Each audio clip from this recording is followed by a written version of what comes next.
ஒரு ப்ரெஷர் குக்கரில் நான் 1/2 கப் அளவுக்கு துவரம்பருப்பை நல்லா வாஷ் பண்ணி சேர்த்துக்கிறேன். அது கூடவே 4லேருந்து 5 பல் பூண்டு, கொஞ்சமாக பெருங்காயத்தூள் சேர்த்துக்கிறேன். இது கூடவே தேவையான அளவுக்கு உப்பு, 1/2 டீஸ்பூன் மஞ்சள் பொடி சேர்த்துக்கிறேன். சேர்த்துட்டு ஒரே ஒரு தக்காளியை நல்லா ரஃப்பாக சாப் பண்ணி சேர்த்துக்கிறேன். அப்படியே 4ஆக வெட்டி போட்டுக்கிறேன். இது கூடவே 2 கப் அளவுக்கு தண்ணி சேர்த்து இது ஒரு 3 விசிலுக்கு நல்லா குழைவாக வேக வச்சு எடுத்துக்கலாம்.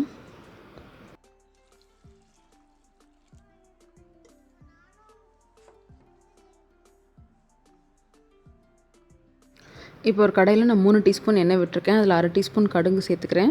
கடுகு உடஞ்சதும் 1/2 டீஸ்பூன் உளுந்தம்பருப்பு, அதுக்கப்புறமா ஒரு 1/2 டீஸ்பூன் சீரகம், 1 டீஸ்பூன் வடகம், 1/4 டீஸ்பூன் அளவுக்கு வெந்தயம் சேர்த்துக்கிறேன்.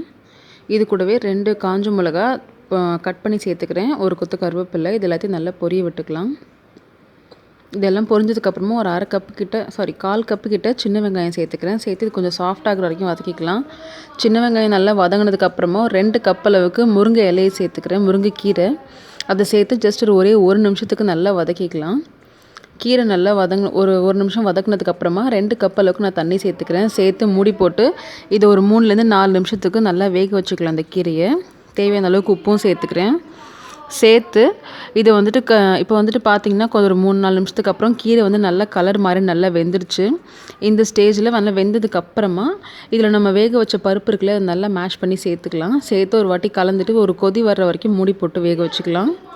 ஒரு 3-4 நிமிஷத்துக்கு அப்புறம் பார்த்தீங்கன்னாக்கா நல்லா வந்துட்டு ஒரு கொதி வந்துடும். அதாவது இந்த கீரையும் பருப்பும் நல்லா கலந்து ஒரு கொதி வரும். அந்த ஸ்டேஜில் இதுக்கப்புறம் அடுப்பை நிறுத்திட்டு இதில் கொஞ்சமாக கொத்தமல்லி இலை தூவி இறக்கிற வேண்டியது தான். அவ்வளோதான். ரொம்பவே ஈஸியான ஒரு முருங்கைக்கீரை பருப்பு குழம்பு ரெடி. ரொம்பவே ஈஸியான ரெசிபி. ஸோ கண்டிப்பாக ட்ரை பண்ணி பாருங்கள். தேங்க்ஸ் ஃபார் வாட்சிங்.